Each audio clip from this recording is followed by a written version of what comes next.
I wake up every day realising that life is never going to be the same again.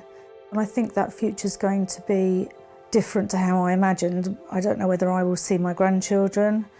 I don't know how long I've got really, but I just don't know what the future is. I don't know what's going to happen and when it's going to happen. And I read an article today of somebody who died 2 years after being diagnosed.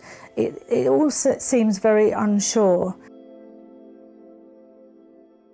These days I just wish that I had never worked for Marks and Spencer's at all, that I'd never known them. When I was working for them, I was proud to be working for them. I was in the Premier store. You were made to feel that you were working in a company that was looked after its staff with all the things that we had, the hairdresser, the dentist, the nurse on call, and now I just wish that I'd never ever worked for them because they've ruined my life. I had no idea when I was working there what was going on, absolutely no idea. I'm not sure that I'd ever heard of asbestos at that point in my life. Last year, in June or July, I woke up one Saturday morning and I had the most severe pain deep in my rib cage. It was totally unexpected, very, very sharp pain. So I went to my doctor and he thought that it sounded like it was muscular and advised me to rest. Then we finished for the school holidays, and so it was that rest time, the time when you know, obviously it's not so intense, and I seemed to get better. And then in March this year, I woke up again on a Saturday morning, and again I had the most severe pain as it was the time before. So I went to their ambulatory unit, which is for walking patients. Then I had a VATS biopsy, and it was the VATS biopsy that actually gave the diagnosis of mesothelioma. By the time my mesothelioma was diagnosed, it's become more advanced. So they can't do surgery, they can't remove the tumours or the nodules. So at this stage there is only chemotherapy available for people with mesothelioma, and then it varies from, it could be a few months to maybe a few years or longer. I don't know.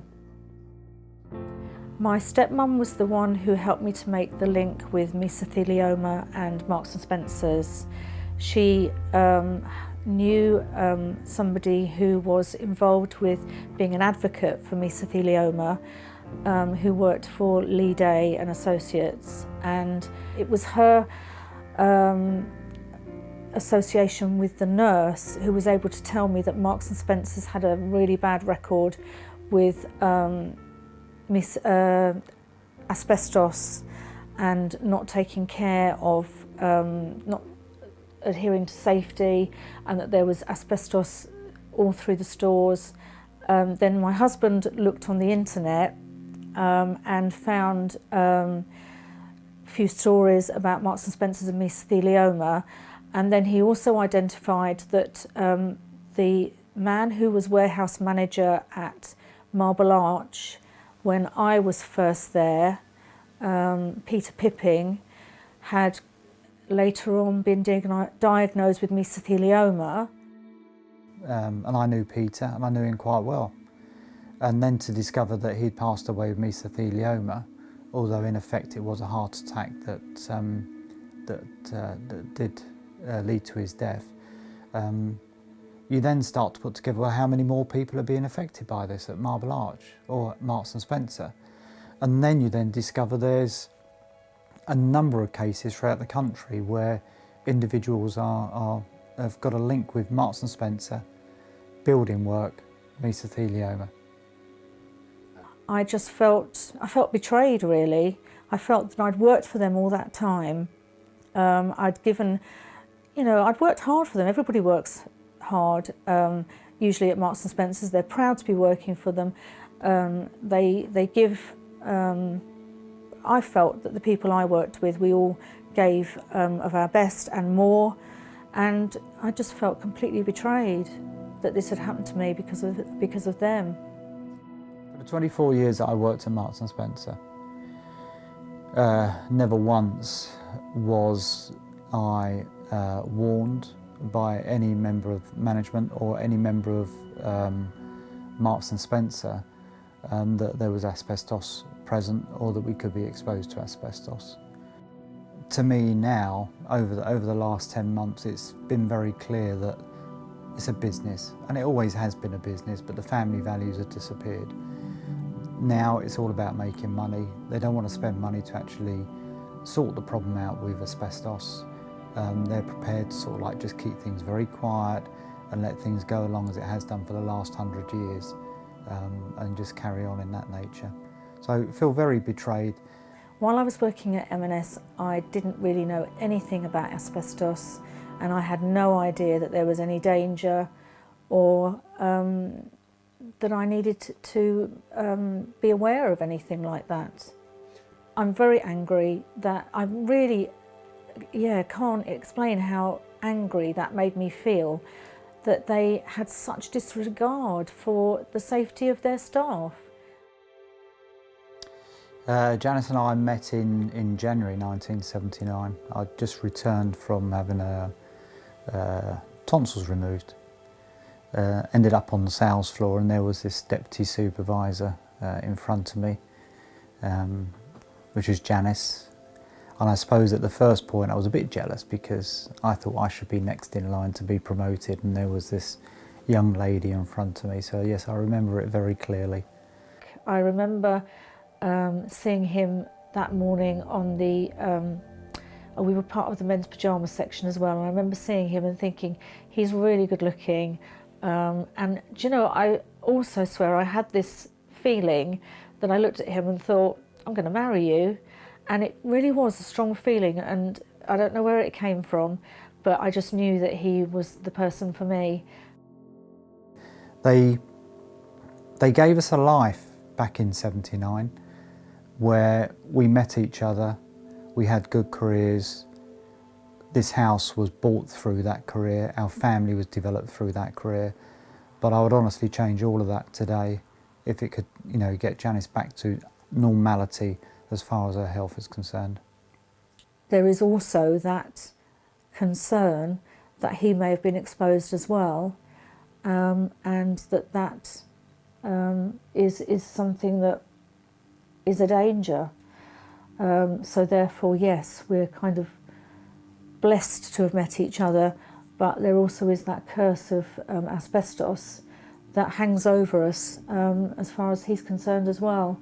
Marks and Spencer's has destroyed my life. As I say, I'm now taking high levels of antidepressants and a high level of these anxiety managing tablets, and I can't imagine myself being able to come off those because the reality of the situation I just would find too difficult to cope with.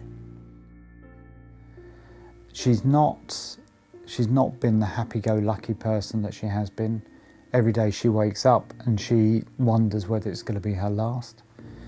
Every day she wakes up, often it's in tears, and every day she wakes up and she knows that in the front of her mind, not in the back of her mind, but in the front of her mind, she has a disease that's going to shorten her life.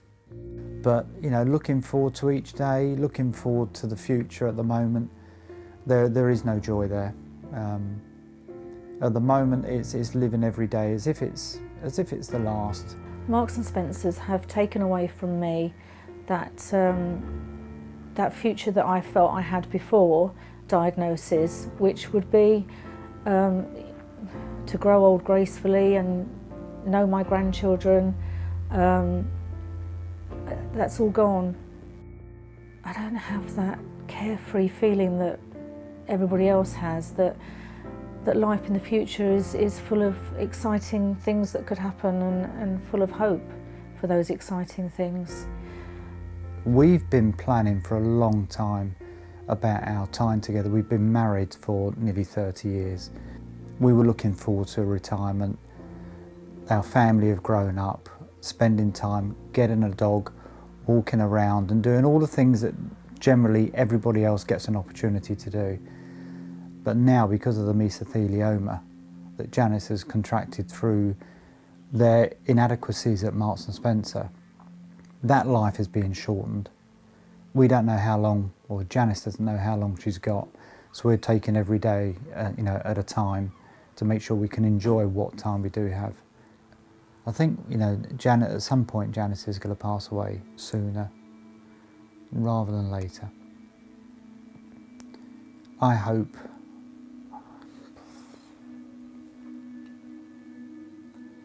I can't think of life without her. Do you know, and I can hate M&S for that. I can hate Marks and Spencer for what they're doing. But all I care about is Janice at the moment. Do want to help people. Do want to help people through this process. Make people aware. What it does to you.